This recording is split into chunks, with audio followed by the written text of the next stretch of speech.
Ketua KPU menyampaikan saksi dari 01 dan 03 tidak berkualitas.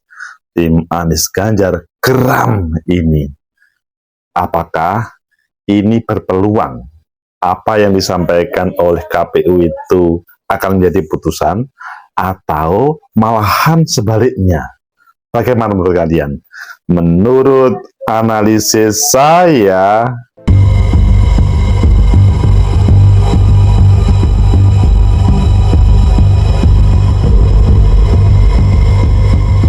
Assalamualaikum warahmatullahi wabarakatuh. Salam sejahtera untuk kita semua. Pecinta masyarakat negeri, tegakkan kebenaran, lawan ketidakadilan.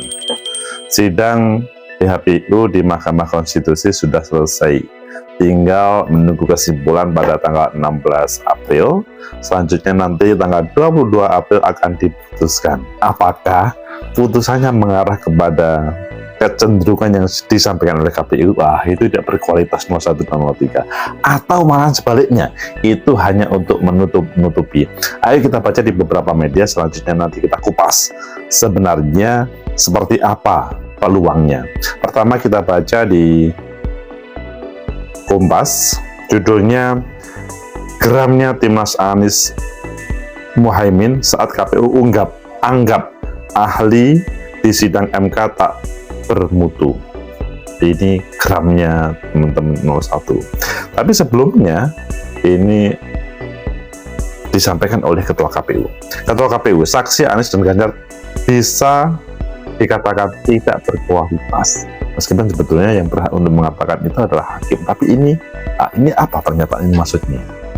Kemudian yang terakhir adalah di Tempo, judulnya menimbang peluang menang kubu Anies Ganjar di sengketa Pilpres. Pakar sebut adanya keuntungan ini. Kalian pilih mana? Oke, kita pilih yang terakhir dan kita gabungkan dengan yang di Tempo, di Kompas ataupun di CNN. Menimbang peluang menang kubu Anies Ganjar di sengketa Pilpres. Pakar sebut adanya keuntungan ini. Tempo.co Jakarta, Mahkamah Konstitusi telah menggelar sidang perselisihan hasil pemilihan presiden dan wakil presiden atau sengketa Pilpres 2024. Lantas, sejauh mana peluang kemenangan kubu Anies Baswedan, Muhaimin Iskandar, dan Ganjar Pranowo Mahfud MD? Sebuah pertanyaan yang besar. Kalian pasti juga mempunyai pendapat tentang hal ini. Siapa yang akan menang? Apakah tetap 02 atau Mas Anies Baswedan dan Mas Ganjar permohonannya dikabulkan, atau itu semua menunggu proses. Tapi kalian semuanya telah mengikuti persidangan secara serius, terbuka di seluruh televisi ataupun di berbagai media online dihadirkan hal itu. Pakar Hukum Tata Negara dari Universitas Mula Warman Herdiansyah Hamzah Kasro dan pakar Hukum Tata Negara dari UGM Bang Wiratraman menyampaikan prediksi kemenangan kubu Anies dan Ganjar seperti berikut ini. Wah, ini dua pakar Hukum Tata Negara.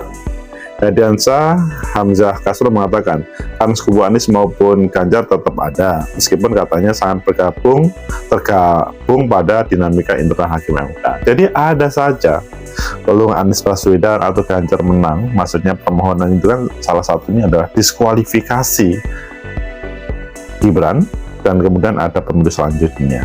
Itu katanya dari Mula Warman ini ada saja, tetapi sangat tergantung pada bagaimana dinamika yang terjadi di Mahkamah Konstitusi. Kan tetap ada, meski sangat tergantung. Apalagi saksi dan ahli yang dihadirkan termasuk keterangan para menteri katanya mengucut pada dalil-dalil yang diuraikan oleh Anies Muhaimin dan Ganjar Mahfud selaku permohonan perkara ini. Wah, ini berbeda sebagaimana yang disampaikan oleh Ketua KPU yang tidak bermutu dan tidak berkualitas. Tapi kata pakar Hukum Tata Negara dari Mula Warman, itu sangat mendukung. Kemungkinan 8 orang hakim MK tidak bulat memutuskan perkara ini. Bisa jadi ada dissenting opinion atau onshoring.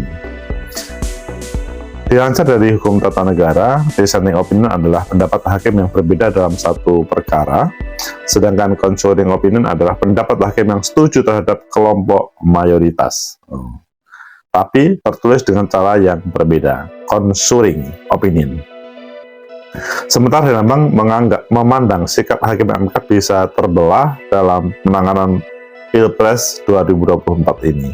Saya masih membayangkan putusannya itu masih berkembang dengan posisi MK yang selama ini mengambil sikap lebih banyak mendukung kepentingan politik rezim. Oh, ngeri juga ini, karena ada kelompok yang mendukung politik rezim, kata Herlambang. Jika misalnya MK berupaya mengakomodir pemohon Anies Muhaimin, Ganjar Mahfud, dia menuturkan Hakim Konstitusi tidak akan banyak signifikan mengubah situasi, atau kecenderungan itu akan sangat terbatas, tutur Herlambang. Jadi masih dalam bahasanya Herlambang, hukum tata negara, ahli hukum tata negara Gajah Mada, masih sangat mendukung terkait dengan rezim penguasa. Dan hal itu dilihat dari prosesnya.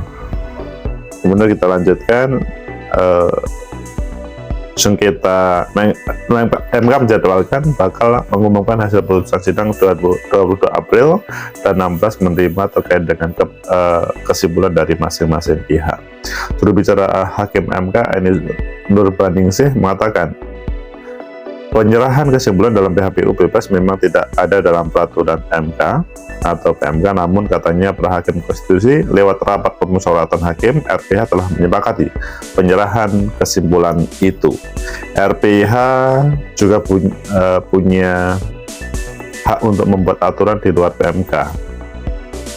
Semoga ini tidak menjadi masalah pada pasca putusan nanti, karena berbeda dengan peraturan MK, tapi ada kesepakatan para hakim MK terkait dengan kesimpulan dari masing-masing pihak. Ini menuturkan kesimpulan itu akan menjadi salah satu pertimbangan para hakim. Menurut dia, penyerahan kesimpulan itu tidak akan merugikan para pihak, malah sebelumnya menguntungkan juga buat mereka membuat kesimpulan setelah semuanya mengikuti proses persidangan. Ini diamini Castro, dia mengatakan penyerahan kesimpulan bisa menguntungkan para pemohon, yakni kubu Anies Muhaimin, Ganjar Mahfud, dan juga pemohon 2. Tentu bisa dinamika dan keterangan saksi dan ahli, terutama keterangan menteri-menteri, bisa di-capture untuk menguatkan detail dari para pemohon. Castro melanjutkan tahap penyerahan kesimpulan memang tidak diatur dalam PMK. Jadi ini adalah produk dari kesepakatan para hakim MK waktu RPH, rapat permusyawaratan para hakim. Mungkin juga antisipasi terkait dengan dissenting opinion yang kemarin sempat ramai tentang dissenting opinion. Pecinta masyarakat begitu, tegakkan kebenaran lawan ketidakadilan. Bagaimana, apakah akan menjadi keputusan yang dimenangkan pemohon atau sebaliknya ditolak permohonan pemohon? Menurut analisis saya, pertama, bahwa para hakim MK 8 orang minus Paman itu sudah menyelenggarakan proses persidangan dengan sempurna karena semua sudah dihadirkan terkait dengan siapa-siapa yang mempunyai kompetensi untuk berbicara. Jadi kalau menurut saya, bahkan ketika 4 menteri dan DKPP dihadirkan, itu adalah sesuatu bahwa Hakim MK, Ketua dan Hakim MK ini sudah super serius untuk menghadirkan para pihak untuk nanti menghadirkan sebuah kesimpulan.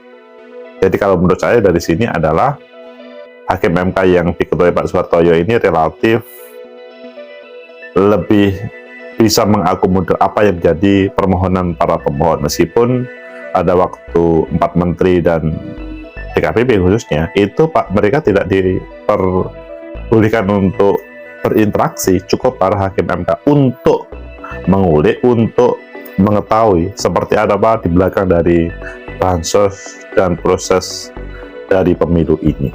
Jadi kalau menurut saya, appreciate kepada para hakim MK untuk menyelesaikannya.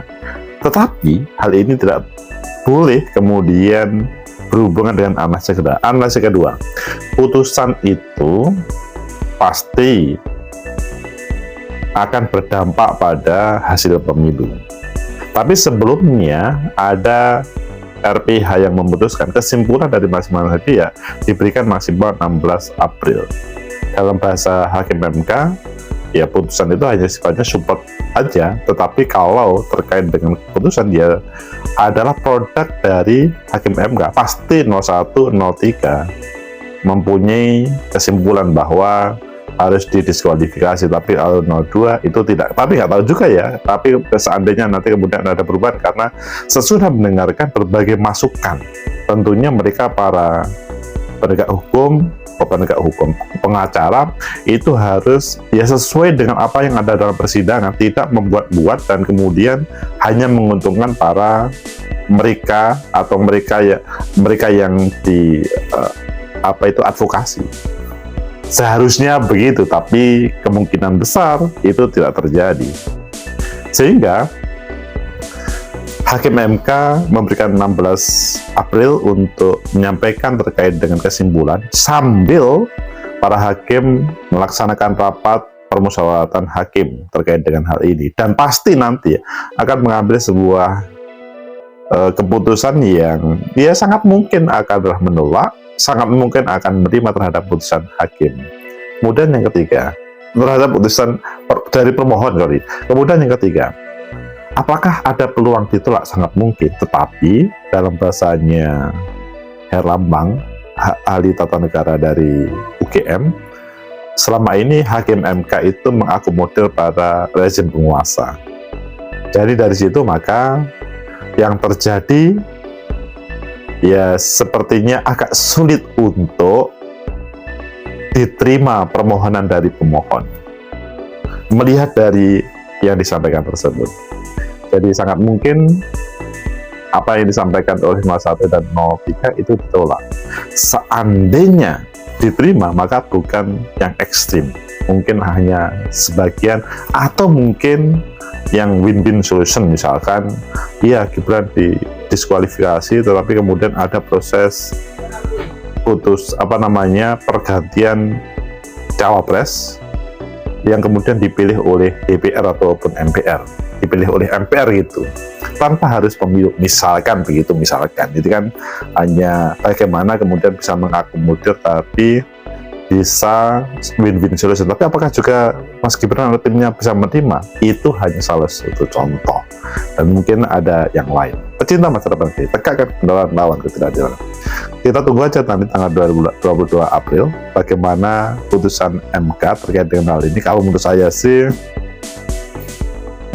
Hakim MK bisa mengambil keputusan yang terbaik untuk negeri ini tanpa harus takut terhadap siapapun. Hakim adalah wakil dari Tuhan untuk menghadirkan keadilan dan kebenaran. Semoga bermanfaat. Like, subscribe, comment, and share. Sampai jumpa.